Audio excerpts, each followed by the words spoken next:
Trypanosoma cruzi es un protozoo flagelado que se descubrió en 1909 en Brasil por el Dr. Carlos Chagas.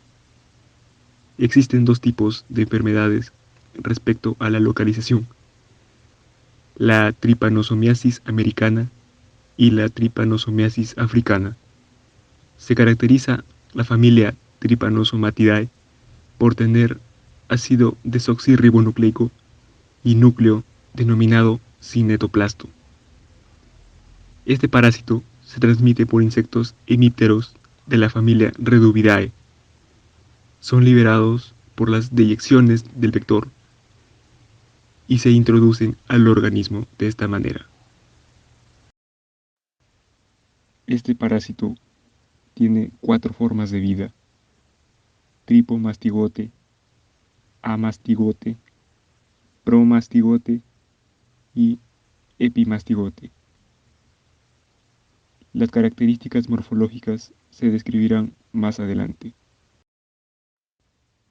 La forma infectante para el humano es denominado tripomastigote metacíclico. Las características morfológicas del tripomastigote, el cual es la forma infectante para los mamíferos, cuenta con un aspecto fusiforme de 20 micras de largo, tiene un citoplasma granuloso y un núcleo central vesiculoso. Posee un cinetoplasto ubicado posterior al núcleo, del cual emerge una membrana ondulante. Además, tiene un flagelo en la parte anterior. En su forma de vida amastigote, tiene la característica de una forma esférica. Es inmóvil, mide aproximadamente 2 micras, presenta también un cinetoplasto y un núcleo.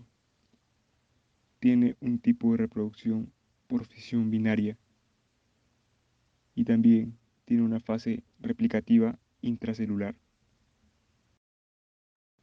Las características en su forma de promastigote cuenta con una estructura de disposición alargada con medida aproximada de 18 micras. Posee un núcleo central, tiene un cinetoplasto en el extremo anterior y deja un flagelo incompleto, dicho cinetoplasto. En su forma epimastigote, tiene un aspecto fusiforme. La medida es de aproximadamente 20 micrómetros de largo. Su cinetoplasto se encuentra delante del núcleo y posee un flagelo libre y una membrana corta ondulante. El vector de Trypanosoma cruzi es el insecto Triatoma infestans. Es de tipo hematófago.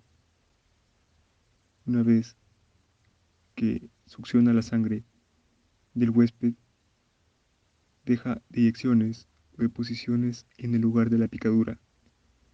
Posteriormente, esto ingresa al organismo, que puede ser por contacto. Posteriormente, los tripomastigotes invaden a las células más cercanas donde se ha producido la inoculación y se diferencian en amastigotes intracelulares.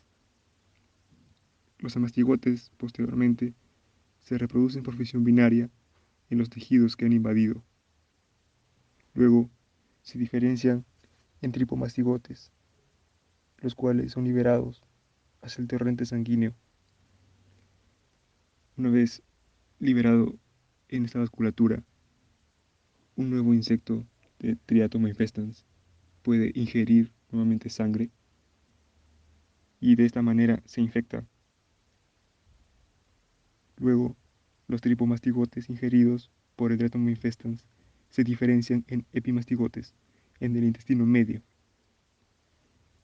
El parásito continúa replicándose, multiplicándose, y se diferencian en el intestino medio. Así, una vez que llegan hacia el intestino grueso, estos se diferencian en la forma infectante de tripomastigote metacíclico y continúan una y otra vez con diferentes organismos. Se ha comprobado también otras fuentes de transmisión, como en alimentos contaminados, en transfusiones de sangre y trasplante de órganos, incluso también de manera placentaria. Sin embargo, estos casos son mucho menos frecuentes, ya que se tienen las medidas necesarias para contrarrestar estas y otras infecciones. Patogenia. Una vez que los parásitos ingresan al organismo, son captados por los macrófagos más cercanos. Estos fagocitan al tripomastigote. En el interior de la célula se transforman en amastigotes. Esta fase es denominada fase aguda, es decir, es la primera etapa. Continúa diseminándose llegando al corazón, el cual es uno de los principales órganos que invaden. En los miocitos, células de Schwann, fibroblastos y otras células, continúa la replicación para que después sean destruidas. Después, pasados 5 días, los amastigotes se transforman en epimastigotes y luego en tripomastigotes. La inflamación suele extenderse hacia los ganglios, provocando un bloqueo, y de esta forma se presenta edema local. La inflamación inicial y la picadura se denomina chagoma. Cuando afecta el párpado se le conoce como el signo de Romaña. En esta fase se encuentran parásitos intracelulares en otros órganos, como pueden ser la glándula suprarrenal, el vaso, tubo digestivo, médula ósea y otros. Posteriormente, en la fase de latencia, que es la siguiente etapa, la parasitemia disminuye. Inician los primeros síntomas de fase crónica en algunos casos. Esta fase dura aproximadamente 10 años.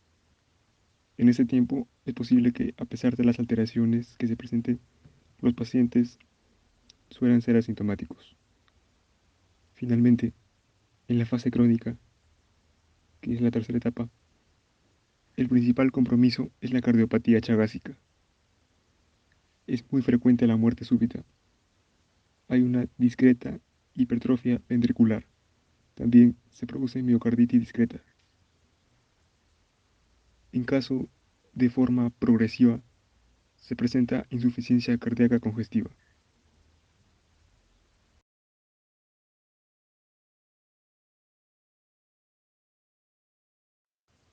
Se pueden clasificar los diferentes signos, síntomas y síndromes, empezando por los signos. En algunos casos se presenta fiebre, taquicardia sinusal, prolongación del intervalo PR, onda T alterada, linfadenopatías generalizadas, hepatoesplenomegalia, cardiomegalia, hipertrofia ventricular izquierda y bloqueo auriculoventricular. Como ya se ha mencionado anteriormente, muchos de estos signos son por compromiso cardíaco, que es uno de los principales órganos afectados. Entre los síntomas más importantes se incluye dolor muscular, los vómitos, anorexia, exantema morbiliforme, postración, mareos, diarreas, dolor pectoral, síncope, entre otros. Estos síntomas son muy variables y dependen de la fase en la que esté la enfermedad. Como se ha mencionado, se encuentra la fase de latencia, la fase crónica, y muchos de estos síntomas se pueden presentar en diferentes etapas. Por lo tanto, es necesario realizarse también una investigación del electrocardiograma que pueda arrojar mejores resultados respecto a esta sintomatología. En algunos casos se puede presentar también el síndrome febril, el cual constituye cefalea, deshidratación, escalofríos, debilidad general, pérdida del apetito, entre otras manifestaciones.